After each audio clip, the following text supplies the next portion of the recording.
देख रहे हैं सुदर्शन न्यूज। राजेंद्र देव और आप सभी दर्शकों का स्वागत हमारी इस विशेष प्रस्तुति में। पड़ोसी मुल्क पाकिस्तान में तमाम नापाक हरकतें होती रहती हैं। संभवतः यह मुल्क अपने नाम पे खरा नहीं उतर रहा, लेकिन पिछले दिनों एक ऐसा वाकया हुआ है जिसको आप इस मुल्क में एक पाक पहल, एक नेक पहल, एक पवित्र शुरुआत कह सकते हैं। शहीद आजम भगत सिंह के लिए वहां के एक वकील ने लाहौर की कोर्ट में एक मुकदमा दायर किया है कि उनके ऊपर जितने भी आरोप थे उनको हटाया जाए, उनको बेदाग साबित किया जाए और यह बताया जाए कि वो इस जमीन के कितने महान सपूत थे। ये वाकया पाकिस्तान में हुआ है, इसलिए और ज्यादा महत्वपूर्ण हो जाता है। तो आज अपनी इस विशेष प्रस्तुति में हम इसी विषय पर बात करेंगे और इसके लिए कुछ बेहद खास मेहमान हमारे साथ होंगे जिनसे हम ये पूरा विषय समझेंगे भी और शहीद आजम के जीवन में भी झांकने का हमें अवसर मिलेगा। लेकिन सबसे पहले जो कुछ पाकिस्तान में हुआ है इस विषय को समझाती ये रिपोर्ट देखिए।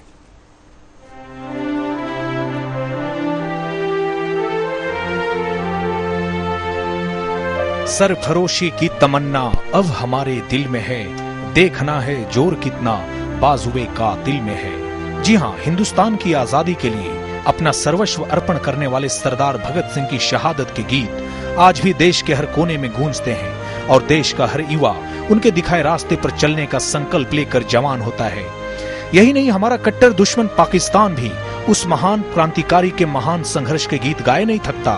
तभी तो आज आजादी के कई दशक बीत जाने के बाद भी पाकिस्तान के एक वकील अपने ही सरकार से, अपनी ही न्याय प्रणाली से एक जंग लड़ रहे हैं, एक पवित्र जंग, और वह जंग है देश के महान सपूत भगत सिंह को बेगुनाह साबित करने का जंग। सबसे बड़ी बात है कि भगत सिंह के सिद्धांत और उनके त्याग ने उस सारी परिधि को तोड़ दिया जो कि किसी महान विभूति को एक विशेष दायरे में बांधता है। आज उनकी लोकप्रियता उनकी शहादत के बाद हिंदुस्तान ही नहीं बल्कि पाकिस्तान, बांग्लादेश, अमेरिका, ब्रिटेन और दुनिया के विभिन्न हिस्सों में भी लोगों के सर चढ़ के बोलती है।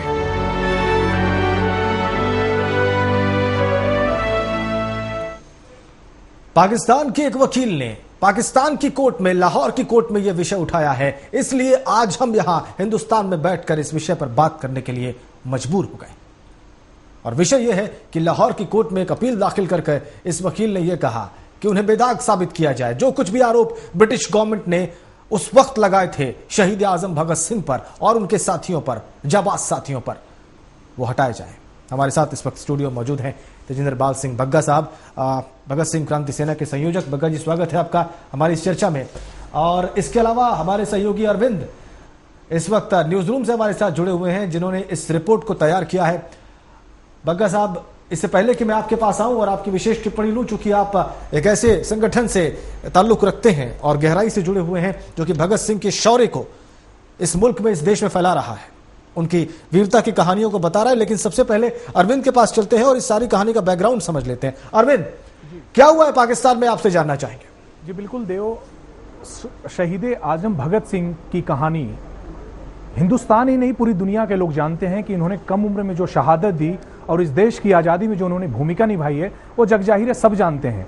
इसके बावजूद इस देश के और दुनिया के वो लोग नहीं जानते कि जिस केस के आरोपी बनाए गए, जिस मामले में आरोपी बनाकर भगत सिंह को फांसी पर लटकाया गया, वो तो बेगुनाह थे। भारत और पाकिस्तान के लोग नहीं मानते कि आपके भगत सिंह, हमारे भगत सिंह, उनकी बेगुनाही को साबित करने के लिए हमने क्या किया। लेकिन यह पहल हुई पाकिस्तान में। पाकिस्तान के एक वकील ने इस मामले को बहुत ही प्रमुखता से उठाते हुए लाहौर के हाई कोर्ट में मामला आपका दाखिल किया, ये याचिका दाखिल की लाहौर हाई कोर्ट में कि भाई जब भगत सिंह बेगुनाह थे, जब उन पर कोई गुनाह था ही नहीं, अगर अपनी आजादी के लिए लड़ना गुनाह है तो हम गुनाहगार हैं। लेकिन यहां पर तो आजादी की बात थी, वो तो पूरे देश की आजादी की मांग कर रहे थे, वो तो लोगों के हक की बात कर रहे थे। तो उसके मद्देनजर जो इम्तियाज कुरैशी रशीद हैं, उन्होंने ये मामला, आपकी ये जो अर्जी है उन्होंने दी है लाहौर हाई कोर्ट में कि भगत सिंह को बेगुनाह साबित किया जाए और उनके ऊपर जो भी मुकदमे लादे गए हैं या जिन मुकदमे के मद्देनजर उनको फांसी की सजा दी गई उसको खारिज किया जाए। कुल मामला ये है। बिल्कुल। अब हम तेजिंदर बाल सिंह बग्गा जी के विचार सुनेंगे। पाकिस्तान में जो कुछ हो रहा है बग्गा जी, इसका क्या मतलब है? देखिए, सबसे पहले तो मैं रशीद साहब का धन्यवाद करना चाहूंगा जी। कि जिन्होंने ये पहल की और भगत सिंह की शहादत को इस तरह से एक श्रद्धांजलि देने का जो उन्होंने एक इतने सालों बाद जो हमारी सरकारों को ये कदम उठाना चाहिए था, जो उन्होंने कार्य किया। लेकिन अगर हम कहा जाए तो भगत सिंह की अगर जीवनी में अगर हमने झांका जाए तो भगत सिंह ने उच्च साम्राज्य को खत्म करने का काम किया, जिसके बारे में कहा जाता था कि जिस साम्राज्य में कभी सूरज नहीं डूबता था। तो भगत सिंह ने नेताजी ऐसे क्रांतिकारी थे जिन्होंने उस साम्राज्य को डुबाने का काम किया, जिन्होंने भारत को अजाने का काम किया। पाकिस्तान में जो हो रहा है, जो रशीद साहब द्वारा, ये सराहनीय है। लेकिन हम भारत सरकार से कैसे उम्मीद लगा सकते हैं जब हमारी एनसीईआरटी की, मैं आपको कुछ ये दिखाना चाहूंगा, एनसीईआरटी की किताबों में लिखा हुआ है, there was also individual acts of terrorism by Lala Lajpat Rai was seriously injured by। उसके अलावा एक और किताब है ICSE की, जिसमें लिखा है revival of terrorism and martyrdom of Bhagat Singh, Rajguru and Sukhdev. तो जब हमारी सरकार की किताबों में भगत सिंह को आतंकवादी बताया जाएगा तो कैसे हम ये उम्मीद कर सकते हैं कि लोग उनका सम्मान करें। तो और ये इसके अलावा मैं एक बयान दिखाना चाहता हूं, ये है अभय सिंह संधू है, जो भगत सिंह जी के भतीजे हैं। उन्होंने कहा कि इस कांग्रेस की सरकार द्वारा जानबूझ के भगत सिंह को आतंकवादी प्रोजेक्ट किया गया, क्योंकि गांधी नेहरू के उसको बढ़ावा देना था। ये तो बिल्कुल चौंकाने वाली बात आप कह रहे हैं और विरोधाभासी बात है। ये सरकार शहीदी दिवस मनाती है 23 मार्च को, ये कहते हुए कि भगत सिंह, सुखदेव और राजगुरु को फांसी पर लटकाया गया, ये शहादत थी देश के लिए। एक तरफ तुम शहीदी दिवस मनाते हैं और दूसरी तरफ जो आप एनसीईआरटी में ये फ्रेजेस बता रहे हैं, ये वाक्य जो बता रहे हैं आप पढ़कर, ये चौंकाने वाली बात है। ये क्या है, क्या ये समझ से बाहर है। देखिए, अगर कोई अंग्रेजी साम्राज्य, क्योंकि उनके खिलाफ हमें लड़े, उनसे हमने आजादी की लड़ाई लड़ी, अगर भगत सिंह को वो अपराधी कहते हैं तो हमें दुख नहीं होता, क्योंकि हमने उनके साम्राज्य को खत्म किया, जिस साम्राज्य में कहते थे कि सूरज नहीं डूबता था। तो अगर जो अंग्रेज कहते हैं हम उनके खिलाफ लड़े, तब हमें दुख नहीं होता। लेकिन जब हमारी ही सरकार उन्हें आतंकवादी कहती है, हमारी ही सरकार ये अपनी किताबों में जो बच्चे हैं 5वीं 10वीं के, उनको ये पढ़ाया जाता है कि वो आतंकवादी थे, तो वो क्या देश में संदेश देना चाहते हैं। और ये जब भगत सिंह के भतीजे अभय सिंह संधू ने खुद कहा है, उनका बयान देख सकते हैं, आज से 2 साल पहले दिया गया बयान है, गूगल पे कोई भी अगर सर्च करेगा तो उनको उनका बयान मिल जाएगा। वो कहते हैं इस कांग्रेस की सरकार ने सिर्फ गांधी नेहरू के परिवार को चमकाने के लिए भगत सिंह, राजगुरु, सुखदेव, लाला लाजपत राय, नेताजी सुभाष चंद्र बोस जैसे क्रांतिकारियों को जानबूझ के उनकी शहादत को बदनाम किया, उन्हें आतंकवादी कहा गया। अरविंद, ये पहल जो पाकिस्तान में हो रही है, जिसको हम अक्सर नापाक हरकतों के लिए कोसते रहते हैं, तमाम इल्जाम लगाते हैं, तमाम आरोप लगाते हैं, ये जो चीज हिंदुस्तान में होनी चाहिए थी, ये पाकिस्तान में हो रही है। बल्कि हिंदुस्तान में जो कि बग्गा साहब बता रहे हैं, इसके ठीक उल्टी धारा बह रही। ये चौंकाने वाली और बहुत बड़ी विडंबना हमारे समाज की, हमारे देश की। कुरैशी जी बिल्कुल धन्यवाद के पात्र हैं, जिन्होंने इस बदलती हुई फिजा में आज की तारीख में पाकिस्तान और हिंदुस्तान की बात करें तो दोनों देशों के सैनिकों के जो संगीने हैं एक दूसरे के सीने को बेधने के लिए तैयार रहती है। उसके बावजूद भगत सिंह जैसे एक महान योद्धा, लिजेंड ऑफ भगत सिंह, जिन्हें लिजेंड कहा गया, इस सदी का महानायक आप कह सकते हैं, मतलब जिनके आगे, जिनके त्याग के आगे दुनिया की सारी शहादत बहुत छोटी और बौनी हो गई। अब सबसे बड़ी बात है कि जो लाहौर हाई कोर्ट एक ऐतिहासिक गवाह बना उस क्षण का, सबसे पहले तो देव मैं एक चीज आपको बताना चाहूंगा कि ये बड़ा रोमांचक और मर्मस्पर्शी और एकदम मार्मिक पहलू है भगत सिंह के शहादत का। जैसे हम बात करें, जब भगत सिंह की शहादत की बात करें, बिल्कुल उन्होंने बहुत ही स्वेच्छा से उन्होंने अपना बलिदान दिया। उस समय जब स्थितियां बिल्कुल प्रतिकूल थी, ब्रिटिश साम्राज्य में साम्राज्यवाद की जो लहर थी पूरे हिंदुस्तान को अपने आगोश में लेने के लिए तैयार थी, पूरे देश की अस्मिता, देश का जो सुरक्षा था, देश का जो इज्जत था, बिल्कुल दांव पे था ब्रिटिश आपका साम्राज्य में। उस समय जो शहादत भगत सिंह ने दिया वो बिल्कुल अनुकरणीय है।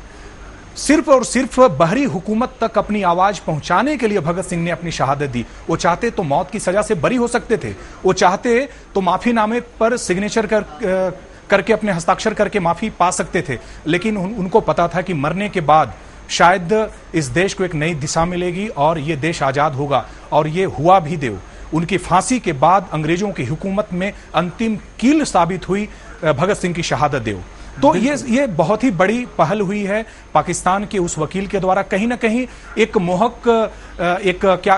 मोहक हवा है जो हिंदुस्तान तक आई है, एक इस रूप में कि किसी ने पहल की है भगत सिंह जैसे महान योद्धा को सारे आपराधिक मामलों से मुक्त कराने की। देव जी बिल्कुल। और ये बग्गा साहब, ये देखिए आप कि ये उस मुल्क में हो रहा है जो सरासर जिसकी परिभाषा ही अलग है, जिसका फंडामेंटली अलग है, जिस मुल्क को हम आतंकवाद को बढ़ावा देने के लिए समझते हैं, वो एक शहीद की वकालत करने के लिए खड़ा हुआ है, वहां का एक वकील। और ये हिंदुस्तान की सरकार के मुंह पे संभवतः एक तमाचा है वहां पर। निश्चित रूप से जब हिंदुस्तान की सरकार इस तरह की चीजें बच्चों को पढ़ा रही हो और उस समय में अगर कोई एक आम नागरिक, एक वकील इस तरीके की पहल करता है तो निश्चित रूप से ये सराहनीय है और एक ऐसे मुल्क से जिससे हम उम्मीद नहीं कर सकते। लेकिन अगर आप भगत सिंह की अगर इतिहास को देखें, भगत सिंह के जीवन को देखें, तो भगत सिंह की अगर हम उनको आदर्श मानते हैं तो सिर्फ हिंदुस्तान में नहीं माना जाता। अगर दुनिया के कोई भी देश अगर वो रेवोल्यूशनरीज की अगर बुकों को पढ़ते हैं तो उन बुक्स के अंदर, किताबों के अंदर भगत सिंह के इतिहास, दुनिया के इतिहास में अगर किसी भी क्रांतिकारी को कहा जाता है तो उसमें एक ग्रंथ की तरह रखा जाता है, तो वो दुनिया के लिए क्रांतिकारी थे। तो ऐसे समय में हमें एक इस पहल का स्वागत करना चाहिए। और जिस तरह से ये पिछले 60 सालों में जो गलतियां हुई हैं सरकार से, या जिस जानबूझ के या गलती से की गई, लेकिन आगे इसका पहल करे, इसकी भी हमें एक शुरुआत करनी चाहिए। अगर वहां से हुई है तो हमारी सरकार की तरफ से भी कुछ ऐसा होगा। आपको लगता है आपका संगठन क्यों नहीं इस बारे में जो है कोई अपील दायर करता है या आप कोई कार्रवाई करता है, या आप कुछ कर रहे हैं तो उसके बारे में भी जानकारी दें? नहीं, सैकड़ों बार हमने चिट्ठियां दी, प्रदर्शन किया, कई और जगह था। बीच में जब कुछ चीजें जो एनसीईआरटी में थी वो हटी भी, जब अपना शिक्षा मंत्री मुरली मनोहर जोशी जी थे तो कुछ चीजें हटी भी, लेकिन कुछ चीजें जो पेंडिंग रह गई जो हमें बाद में पता लगा, तो उस बारे में हमने चिट्ठियां देखी या कुछ जो कोर्ट के आदेश भी हैं। लेकिन उसके बावजूद सरकार जिस तरीके से हमारे कोर्ट में 20-20 साल, 25-25 साल केसेस पेंडिंग चलते हैं, तो उसको तो हम कोर्ट को नहीं कर सकते रफ्तार बढ़ाने का, लेकिन अपनी तरफ से हमने कई बार सरकार से अपील की कि इसको हटाया जाए। जी, एक रिपोर्ट और दिखाते हैं अपने दर्शकों को जो बताएगी कि पाकिस्तान के वकील साहब जिनका नाम इम्तियाज कुरैशी रशीद है, ये किस संगठन से जुड़े हुए हैं और किस तरह से ये सारे मुकदमे को लेकर लाहौर की अदालत के सामने पहुंचे।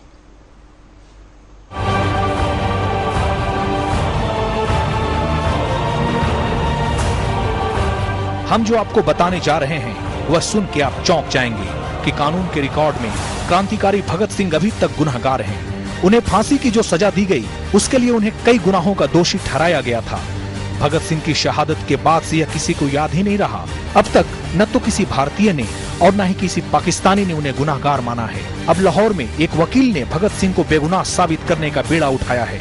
उनके मुकदमे को दोबारा खोलने की मांग करते हुए लाहौर हाई कोर्ट में याचिका दाखिल की है। क्रांतिकारी भगत सिंह की शहादत के 8 दशक बाद लाहौर हाई कोर्ट में इम्तियाज रशीद कुरैशी ने उनके मुकदमे की दोबारा सुनवाई के लिए याचिका दाखिल की है ताकि भगत सिंह को बेगुनाह साबित किया जा सके। Qureshi save the judiciary committee के सदस्य हैं। भगत सिंह को तत्कालीन ब्रिटिश सरकार ने लाहौर में मार्च 1931 में फांसी की सजा दी थी।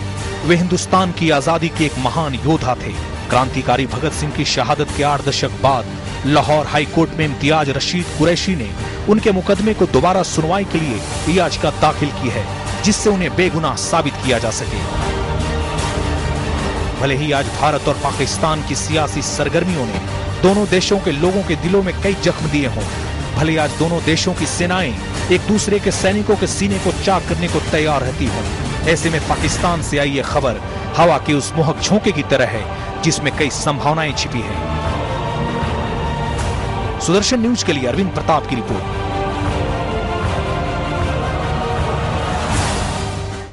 क्या ये वहां के संविधान और वहां के कानून के मुताबिक संभव हो पाएगा कि 8 दशक पहले जो फैसला दे दिया गया ब्रिटिश कोर्ट के द्वारा और ब्रिटिश सरकार के द्वारा जो सजा दी गई, बल्कि जो नाइंसाफी की गई, उसको करेक्ट किया जा सके, कम से कम इस हद तक कि उन पर से ये दाग ऑफिशियली आधिकारिक रूप से कानून के रिकॉर्ड से तो हट जाए। क्या यह संभव हो पाएगा, इस पर हम बात करेंगे इस छोटे से ब्रेक के बाद। हमारा ये कार्यक्रम जो है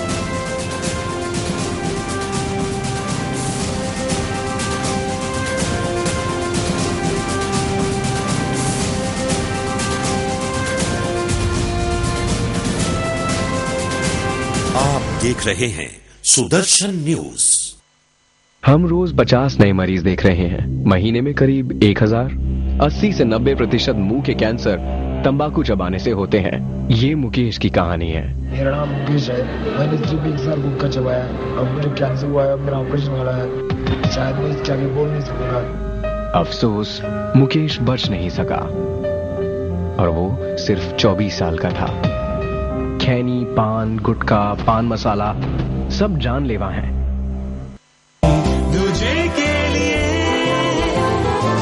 कुछ जोड़ियां अटूट होती हैं, जैसे माइक्रोटेक इन्वर्टर यूपीएस और एमटेक पावर इन्वर्टर ट्यूबुलर बैटरी।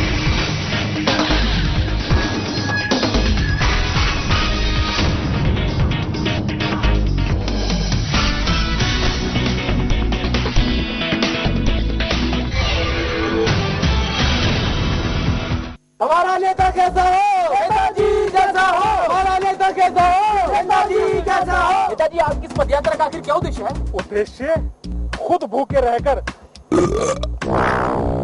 बाढ़ पीड़ितों के लिए खान पान की व्यवस्था करना। लेकिन आप पर तो पहले से ही बाढ़ राहत सामग्री में घोटाले का मुकदमा चल रहा है। देखिए, समाज सेवा की इस कठिन राहों में इस तरह की समस्या का सामना करना स्वाभाविक है और सच्चा राष्ट्रीय नेता वही है जो इस सब के बावजूद निरंतर राष्ट्र की सेवा में लगा रहता है। इसीलिए जनता से हमारी गुजारिश है कि किसी के बहकावे में ना आए और दिल खोल कर दान करे।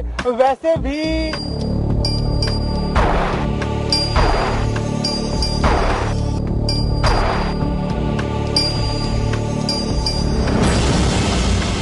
अब बस और नहीं, रुक जाओ, वरना फिर नहीं।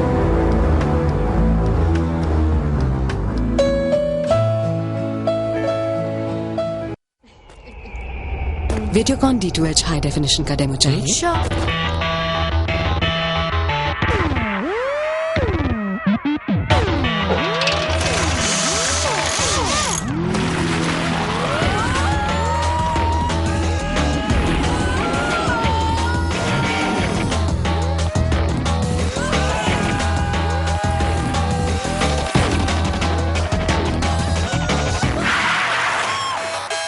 हर HD चैनल इतना ही रेयर दिखेगा। Mirror like HD quality with maximum असली HD channels on Videocon D2H। एक और डेमो मिलेगा?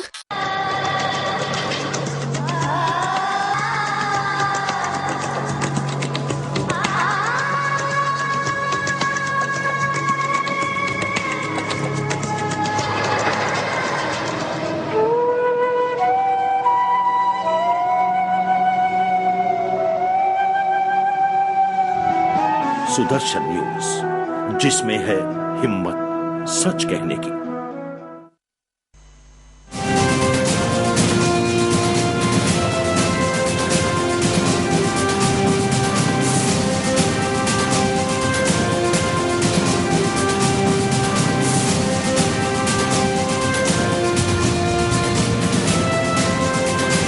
आप देख रहे हैं सुदर्शन न्यूज। भारत में एनसीईआरटी किताबों में जो चीजें लिखी गई हैं वो मैं पढ़ के सुनाना चाहूंगा एक बार। Revival of terrorism and martyrdom of Bhagat Singh, Rajguru and Sukhdev. आतंकवाद की वापसी और शहादत किसकी? भगत सिंह की, राजगुरु की और सुखदेव की। ये इसका हिंदी रूपांतरण है। ये शब्द प्रयोग करने की आवश्यकता एनसीईआरटी को क्यों पड़ी? एक तरफ भारत में यह हो रहा है, दूसरी तरफ पाकिस्तान के लाहौर में वहां के एक वकील ने लाहौर की कोर्ट में 80 साल से भी ज्यादा वक्त पहले भगत सिंह के ऊपर जो आरोप लगाए गए थे, जो चार्ज लगाए गए थे, उनको हटाने की मांग की है लाहौर हाईकोर्ट में एक याचिका दाखिल करके। क्या विरोधाभास है, क्या अजीब सी बात है। बहरहाल अरविंद हमारे साथ है, हमारे सहयोगी, जिन्होंने ये रिपोर्ट तैयार की है, और इसके अलावा तेजिंदर पाल सिंह बग्गा साहब यहां स्टूडियो में। अरविंद, क्या यह संभव हो पाएगा कि 8 दशक पहले जो चार्जेस लगे थे ब्रिटिश गवर्नमेंट के टाइम में, उसको अब की वहां की अदालत क्वेश्चन कर दे और ये कह दे कि नहीं, ये सब कुछ गलत था, निराधार था? तो देखिए, बहुत सारी चीजें हैं, बहुत सारे ऐसे मामले होते हैं जिसपे जो भावनाओं से भी ऊपर होते हैं, कानून से भी ऊपर होते हैं। अगर हम भगत सिंह की बात करें तो भगत सिंह की जो प्रसिद्धि है वो सिर्फ हिंदुस्तान में ही नहीं है, दुनिया के तमाम उस मुल्क में है जिन्होंने आजादी के उन लड़ाकों को सलाम किया है जिन्होंने अपने देश के लिए शहादत दी है। अगर हम लिस्टिंग करें, अगर हम बात करें उस शहादत की, तो उस शहादत की सूची में भगत सिंह का नाम सबसे पहला है। और पाकिस्तान की बात करें, जब एकीकृत भारत था उस समय हमारा जो हिस्सा हुआ करता था लाहौर, वहां पे यह मामला चला। अंग्रेजों ने लाहौर हाईकोर्ट से मामला चलाकर भगत सिंह को आपको फांसी दिलाई। लेकिन सवाल उठता है कि भारत सरकार को जो सकारात्मक पहल करनी चाहिए थी, जैसे आपने जो बताया अभी, बग्गा जी ने जो बताया कि एनसीईआरटी की पुस्तकों में भगत सिंह और उनके साथियों को आतंकवादी कहा गया, टेररिस्ट कहा गया है। ये तो निहायत ही शर्मिंदगी और घटिया बात है।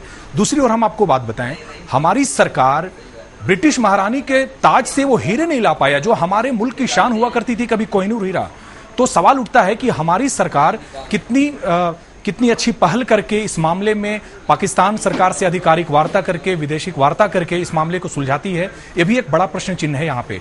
लेकिन ये हिंदुस्तान के जो हमारे नागरिक हैं, हमारे जो लोग हैं, कहीं ना कहीं उनके दिलों में एक उनके लिए और तमाम हिंदुस्तानियों के लिए स्वागत योग्य बात है कि पाकिस्तान वो मुल्क है जो आतंकवादियों को पनाह देता रहा, जहां पे कट्टरता हमेशा फली फूली, जिसने हमेशा ही आतंकवाद को पनाह दिया और पूरी दुनिया को अशांत किया है। अगर वहां पे इस तरह के कुछ हो रहा है तो ये बड़ा ही स्वागत योग्य बात है। और जाहिर सी बात है देव कि जब कोई पवित्र मुद्दा लेकर आगे बढ़ता है तो कायनात की सारी ताकतें उसका साथ देती है। और यहां भी वही होगा, भगत सिंह के मामले में भी यही, क्योंकि भगत सिंह ने अपने देश के लिए शहादत दी है और उस समय शहादत दी जब हमारा एकीकृत भारत हुआ करता था, हिंदुस्तान हुआ करता था। देव जी बिल्कुल आपने ठीक कहा। यहाँ पे पवित्र अगर कॉज हो, पवित्र अगर आपका उद्देश्य हो, तो प्रकृति और पूरी कुदरत आपके साथ होती है। बग्गा साहब, आपके भी अगर अभियान आगे होंगे तो निश्चित रूप से इस अगर पवित्र विषय को आप उठाते हैं तो चीजें आपके साथ आएंगी। आखिरी के कुछ शब्द मैं सुनना चाहूंगा आपसे, समय बहुत कम।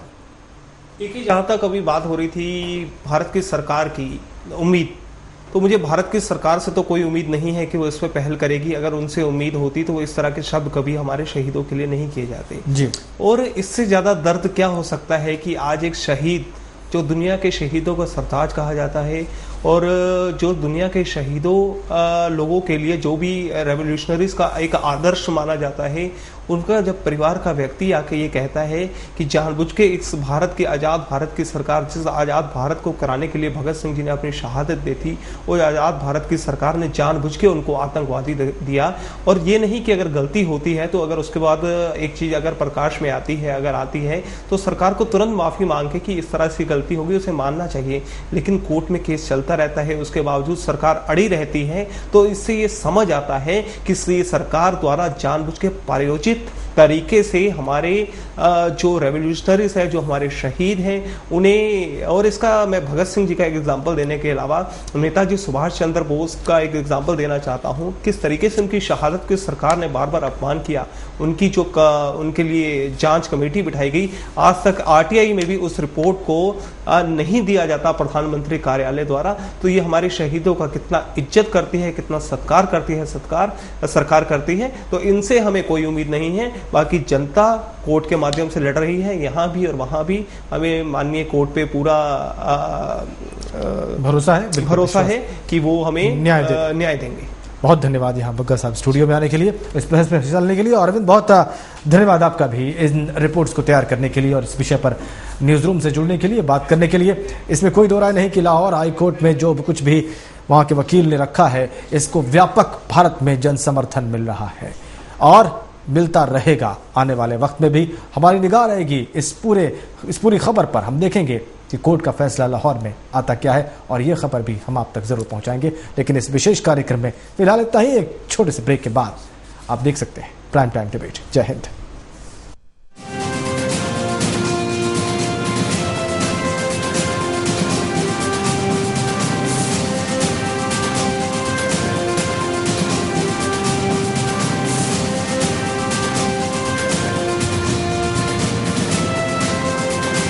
आप देख रहे हैं सुदर्शन न्यूज।